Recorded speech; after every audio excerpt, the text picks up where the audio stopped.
Mga kabunyog mga kababayan, magandang araw sa inyong lahat. Mabuhay po tayo.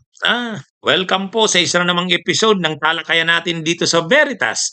Kung hindi pa po kayo nakasubscribe sa ating YouTube channel na ito, Veritas, subscribe na po kayo. Kung hindi pa po kayo nakafollow sa Veritas Facebook at meta page natin, follow na po kayo. Dito po, pumipili po ako ng piling-piling topic at dinidiscuss ko para malaman natin yung katotohanan, ang Veritas. Dahil naniniwala po tayo, ang Veritas o ang katotohanan ang magpapalaya sa ating bayan. Ito mga kabunyog, mga kababayan, pag-usapan nga natin ito. Sabi ni Atty. Torion, ayon kay Torion, yun. Ayon kay Torion, nauunawaan raw ng mga tao ang kalagayan ni Bato. Kaya, yung mga pumupuna daw o kritiko ni Bato, hindi daw totoo 'yan. Hindi daw ano ang tao na nagtatago si Bato. Hindi naman daw issue sa tao 'yon. Sabi ni Torion, I think the taong bayan understands his situation.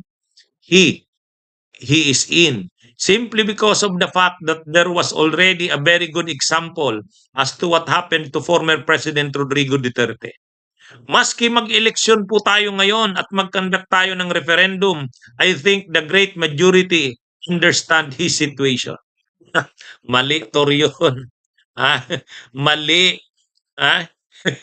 Hindi totoo yung sinasabi mo na ang great majority daw ay nauunawaan ang sitwasyon ni Bato. Ang malaking mayorya ng mamamayang Pilipino ay natatawa kay Bato. Bakit natatawa kay Bato? Wala pa nga yung arrest warrant. Binabluff lang ni Buying Rimulya. Nagtatago na, kaya nga sabi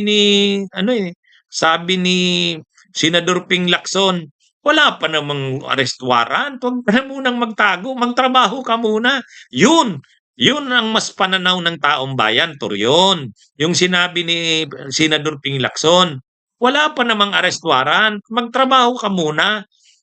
Ang inaasahan sa kanya ng taong bayan ay magtatrabaho siya bilang senador. Kasi binutuon siyang senador ng number 3 pa siya. So ibig sabihin dapat trumabaho siya. Nagsisweldo siya, sinisweldohan siya. Yung staff niya, yung opisina niya, binabudgetan ng operations noon. 5 million yata kada buwan. Pangsweldo sa mga staff niya, yung operating expenses ng opisina. Tapos may sweldo pa siya, 300,000 ba ang isang buwan? Imagine mo yan. Ang ordinaryong manggagawa nga, maliit lang sa trabaho, kinakaltasan na ng sweldo. Ay siya pa, ilang buwan na siyang hindi pumapasok sa Senado. November 11, anong na ngayon? Magpe-February na. Kaya mali Torion, hindi totoo yung sinasabi mo na nauunawaan ng taong bayan. Ang opinyon ng taong bayan, hindi pa naman dapat siya magtago. Sabi nga ni Senador Ping Lacson, wala namang arrest warrant, bakit ka nagtatago? Parang naman 'yan, lalo ka lang nagiging katatawanan dahil akala ko ba matapang ka, PM mayor ka dati kang PNP chief Pinagyayabong mo noon "Go ahead Mr. Trillanes, make my day. Arestuhin mo ako, hindi ako natatakot." Tapos ngayon wala pa ngang arrest warrant, takot na. Yung Bato naging marshmallow yun ang opinyon ng taong bayan. Huwag mong babanggitin ng taong bayan na sabihin mong nauunawaan si Bato. Ang hinahanap ng taong bayan, dapat magtrabaho si Bato kasi siniswelduhan siya ng taong bayan. Huwag niyang gamitin yung mga ICC arrest warrant na yun kasi wala pa naman. Pag lumabas ang arrest warrant, di gumawa na siya ng mga kaukulang hakbang. Pero ngayon na wala pa, wag kasi may trabaho siya. Ngayon kung hindi niya kayang gampanan 'yan, trabaho niya na 'yan, mag-resign na siya para makapag-elect ng bagong ng bagong senador. Oh, oh, 'di ba? 'Yan mga kabunyog, mga kababayan. Mag-ieleksyon sa December ay sa May 2028. Losing senador yun. Ngayon kung wala na si Bato dahil hindi niya naman nagagawa ang trabaho, mag-resign na siya, mag-i-elect tayo ng 13. Oh, 'di ba? 30 na senador ang i-elect natin na senador. O yan yun. Kaya ito mga kabunyog, mga kabayan, ano ito, hindi totoo yung sinasabi ni Torion na nauunawaan daw ng taong bayan ang sitwasyon. Hindi, ha? Ang inaasahan sa kanya ng taong bayan, gawin niya ang trabaho niya, pumasok siya sa Senado dahil siniswelduhan siya. Oh, yan yun. Huwag siyang huwag niyang gamitin yung rason niyang arrestuaran kasi wala pa naman. Wala pa. Sabi nga ni dating ni Senador Ping Lacson, nagtatago na siya, wala pa namang arrest warrant. Magtrabaho na muna siya.